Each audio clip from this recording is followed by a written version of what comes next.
Hi, welcome everybody to the Public Speakers Association Mindset Reset Summit. I'm Carrie Vanston, the Alligator Wrangler, and I'm so excited to be a guest hosting today with Jason Antelek, our PSA CEO, being my backup person. Please feel free to ask questions or make comments in the chat boxes. Jason is going to be following those. Today we have 5 wonderful speakers, about 10 minutes speaking each, about how to reset your mindset during these crazy times. So as I said, I'm Carrie Vanston, the Alligator Wrangler, and the first question people usually ask me is, why are you the Alligator Wrangler? Great question, but let me back up a little bit. I worked for a long time for a forecasting company where we help people forecast the future. But what we found was people didn't just want to forecast the future, they wanted to create the future. So we put together a list of best practices to help people do that, to find small trends and make big opportunities out of them. That turned into a book called Mini Trends. The book won 2 Best Book Awards, and we started really consulting around that. We put together a conference that I directed for 3 years. But what I found that people had such fixed mindsets that it was very hard for companies and the people in them to actually really go out there and be able to come up with creativity and innovative ideas. I started working a little bit with culture and started helping people with culture. And I still found that if the fixed mindset was there, it was very hard to get out of that. So, and I started feeling really stressed too. I started feeling like I was not doing what I was supposed to be doing. I wasn't keeping sustainable change with these people. And I started suffering, and I started having problems getting clients and all of this. And then I was looking for a solution for this because I was feeling really crappy. I went through a 9-month, 320-hour coaching program where I learned the techniques and methodologies to switch that mindset from a fixed mindset to a growth mindset. And it completely changed my life, and it gave me the opportunity to change other people's lives. One of the first people that I worked with after that came to me and said, Carrie, oh my gosh, I have a list of to-dos this long. Things are falling off the cracks. My wife is mad because I never get finished in time for dinner. You know, I'm having budget problems. Sometimes I just feel like I'm in an alligator pit.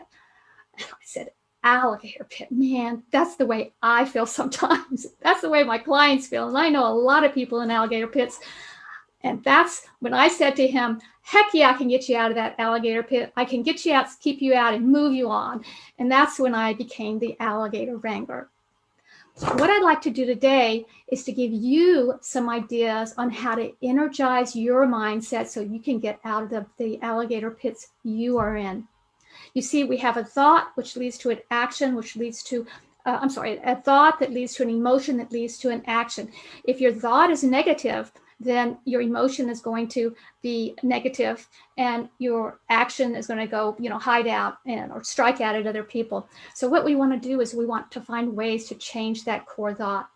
So what I want you to do right now is I want you to take a moment and think about an alligator pit that you're in right now.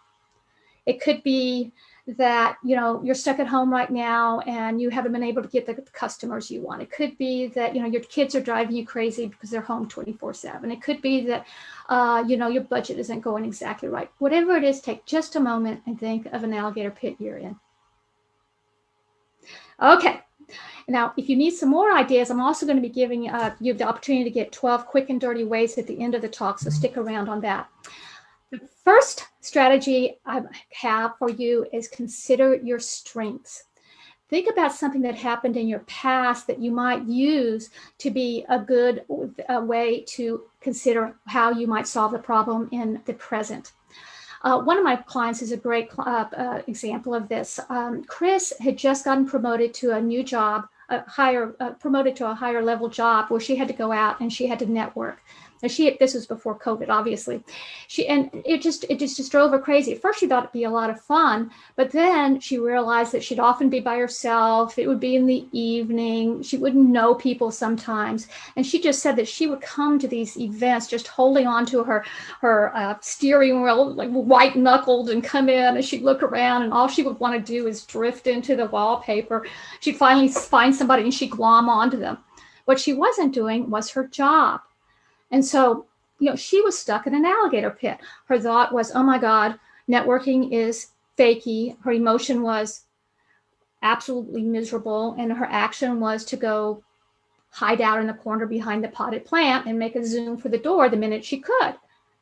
So we needed to energize that mindset so it was something more like, wow, this is fun. And then her emotion would be, this is great. And then her action would be to go out there and meet people and get customers and clients and people to meet with her.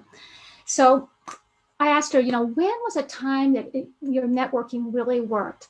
And she said, well, about a year ago, I went to a St. Patrick's Day party, and there was 8 of us sitting at the table. There was a real funny centerpiece, and I started making jokes about it, and I had everybody in stitches. And that night, I made 2 contacts, and they were really good ones. I said, "Well, what was her strength then? Her sense of humor." And how often do we forget that when we're out there networking? So what I would like to do, once she did this, she really did start enjoying herself and getting people to meet with her and getting clients. And we came up with a couple of funny little things for her to say so that she would feel more comfortable and really intentionally, and I use the word intentionally, because that's what's important. You want to intentionalize that thought to something more positive. And so once she started having something that she could start herself off with, then she became much more positive about the networking and much more successful. So what I'd like for you to do is that alligator pit you thought about, how could you maybe look at a past strength and bring it to it? The second strategy that I'd like to share about energizing your mindset is looking intentionally for the true win-win. So often we get stuck in compromise, which we think is great, when actually what we want is win-win, because in compromise, one or more people lose something. So a great example of this is a fellow I was working with, Jeff. He is the president of a small company, and he brought me in because he was having some issues interacting and communicating with some of his staff, particularly one person that was kind of a renegade and didn't like one of the apps he used and was kind of causing trouble with that. So the first thing we did was I gave him a leadership mindset assessment that I give that shows where your energy is under 7 levels, under normal circumstances and under stress. And what we found was exactly what I expected. He had a whole lot of visionary energy, but he also had a whole lot of compromise energy. And what we wanted to do was we wanted to bring that compromise energy up to win-win. And the way you do that is to create win-win. You need to find out what the other person's win is so that you can frame your own win around that other person's win-win. How do you do that? Well, you need to bring out what the other person's win is by being curious. And a great way to do that is by asking open-ended questions.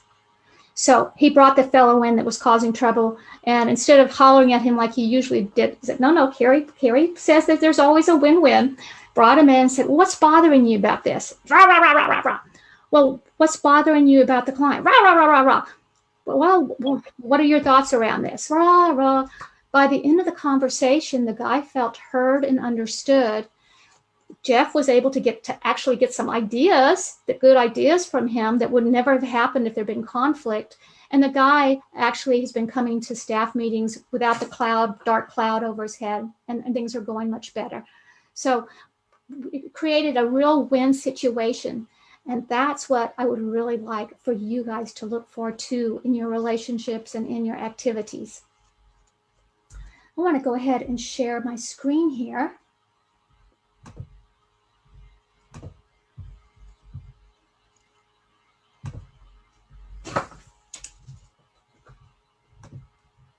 So to give you a review, the 2 strategies that I shared are consider your past strengths in a similar situation and intentionally communicate for true win-win by being curious and asking open-ended questions.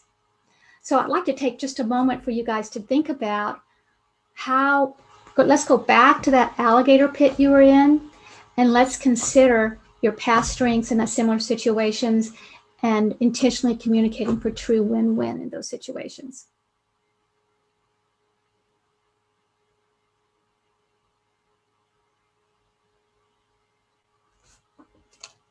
Did you get some ideas?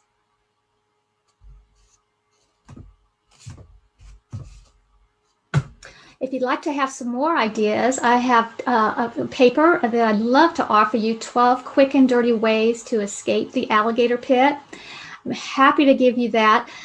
You can reach out to me at carrie@carrievanston.com or 512-740-9089, or just go to thealligatorwrangler.com. I'd also be happy to offer you a half-hour free coaching session around the alligator pit that you came up with today, or something else. Also, if you're interested in that assessment that I mentioned, I'd be happy to give you half price on that assessment too.